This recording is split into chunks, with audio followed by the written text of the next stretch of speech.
There is a line that avoidants do not cross. Not a dramatic one, not a line that announces itself or that either person necessarily recognizes in the moment it is being crossed, but a real one. A threshold that exists inside the avoidant psychology that separates the relationships they keep at a manageable distance from the ones that have reached something in them they cannot easily manage at all. Most people never see an avoidant cross it, not because it never happens, but because getting an avoidant to that threshold requires a very specific combination of things that most relationships never quite produce. And because the crossing itself is so quiet, so gradual, so unlike the grand gesture that most people imagine genuine love to look like, that it often happens without either person fully registering what they are witnessing. But it happens, and when it does, it is unmistakable to anyone who knows what to look for.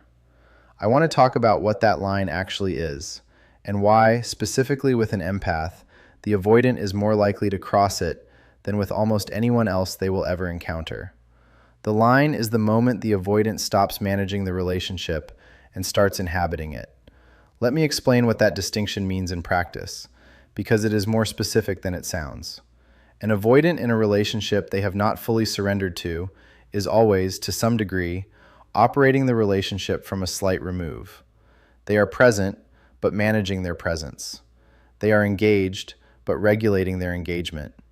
There is a part of them that is always slightly outside the experience, monitoring how close things are getting, making small adjustments to maintain the distance that feels safe. This is not cynical. It is not calculated. It is simply the automatic operation of an attachment system that learned, very early, that full immersion in closeness was not safe. But with certain people, and for avoidants who have an empath in their life, it is often the empath, something happens that interrupts the management. They forget to manage. Not permanently, not all at once, but in specific moments, then in longer stretches, then increasingly as a pattern, the monitoring drops. The slight remove disappears, and they find themselves fully inside the experience of being with this person without having consciously chosen to let that happen. That forgetting is the line being crossed, and it only happens for a very specific reason. The empath made it safe to stop managing, not through strategy, not through patience as a tactic or understanding as a performance, but through the genuine quality of how they hold space, through the specific way that an empath's presence communicates, without words and without demand, that whatever the avoidant brings to this moment is acceptable, that there is no wrong version of themselves that will be punished here, that being seen does not mean being judged, that closeness is not the same as consumption. The empath does not do this deliberately. It is simply who they are. It is the quality of their attention and the depth of their capacity to hold complexity without needing to resolve it. And the avoidant nervous system, which has been on guard for precisely this quality of safety for their entire life without ever quite finding it, recognizes it. And the guard, slowly and almost involuntarily, begins to come down. Now, I want to talk about the specific things that happen when an avoidant crosses this line with an empath, because they are concrete and observable and very different from the avoidant's ordinary behavior. The first thing is that they begin to initiate emotional conversation, not respond to it, initiate it. An avoidant who has not crossed the line will respond to emotional depth when it is brought to them, managed carefully and kept at a comfortable distance, but they will almost never introduce it themselves, because introducing emotional depth means choosing vulnerability, and choosing vulnerability means the exposure was intentional rather than accidental.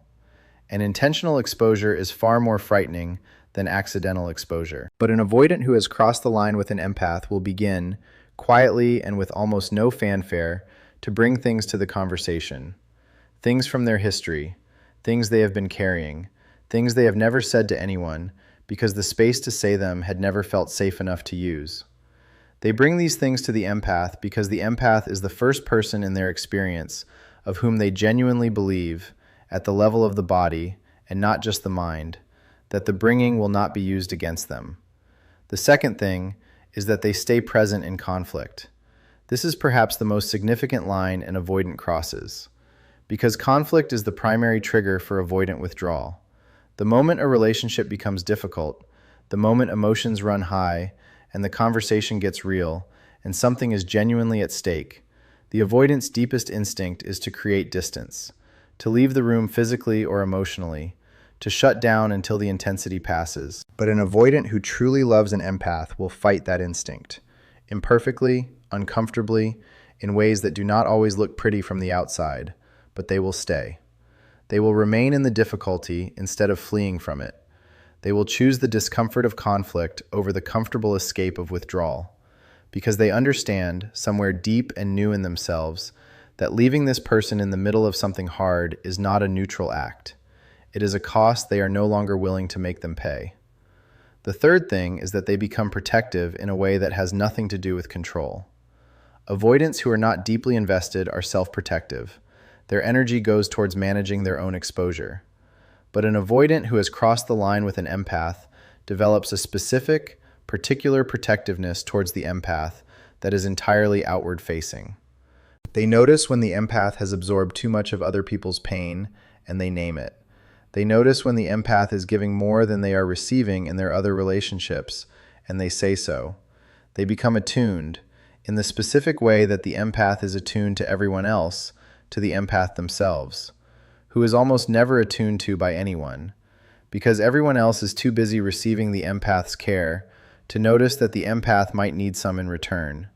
The avoidant notices, and the noticing, quiet and specific and genuinely attentive, is one of the most profound things they can offer the empath, because the empath has spent their whole life being the one who sees without being seen, and being truly seen by the person they have been trying to reach through all the walls and all the distance for the first time is the thing that breaks them open in the best possible way.